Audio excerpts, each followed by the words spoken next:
दोस्तों, रूस और यूक्रेन के बीच युद्ध के 1641 दिन हो गए और स्थिति भयावह हो रही है।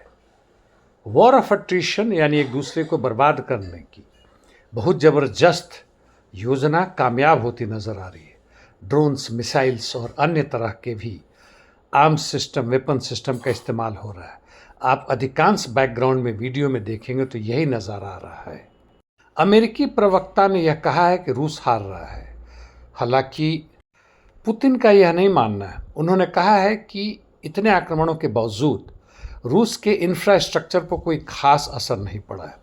यह गलत बात है। वह अपनी सेना का और जनता का मोराल को हाई करने के लिए बोल रहे हैं, लेकिन यह नज़र आ रहा है कि उनकी उत्पादन क्षमता, चाहे वह एनर्जी का कोई भी सेक्टर हो, तेल हो या ट्रांसफार्मर हो, और अन्य क्षेत्र भी, यानी जितने भी कम्युनिकेशन और लॉजिस्टिक हब सेंटर्स हैं, वह काफ़ी हद तक 20% तक बर्बाद हो चुके हैं और रिपेयर करना आसान नहीं है। दूसरी तरफ यूक्रेन, जिसमें मुख्य रूप से सूमी और ओडेसा पोर्ट और अन्य क्षेत्र की बात है, वहाँ भी ज़बरदस्त बमबारी जारी है रूसी सेना के द्वारा और पूरी कोशिश है कि इसका बदला पूरा लिया जाए, जिसका पुतिन कह रहे हैं कि जिस चीज़ को यूक्रेन ने सोचा था उसने पेंडोरा बॉक्स खोल दिया है, ठीक उसके उल्टा पड़ रहा है। दोनों एक दूसरे को बर्बाद कर रहे हैं और मुनाफाखोरी कौन कर रहे हैं? तो अन्य देशों के वॉर इंडस्ट्रीज। मध्य पूर्व में आते हैं।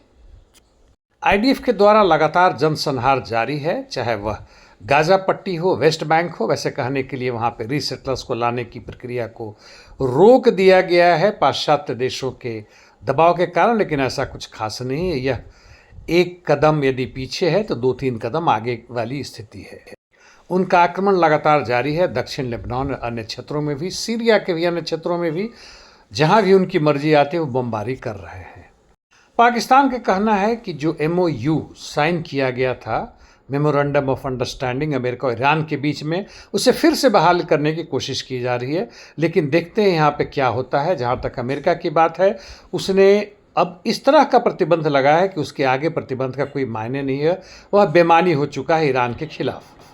हालांकि इस बीच में सीरिया और उसके पहले वाले आतंकी सेना या संगठन HTS को उन लोगों ने, यानी अमेरिका ने, हर प्रतिबंध हटा लिया है।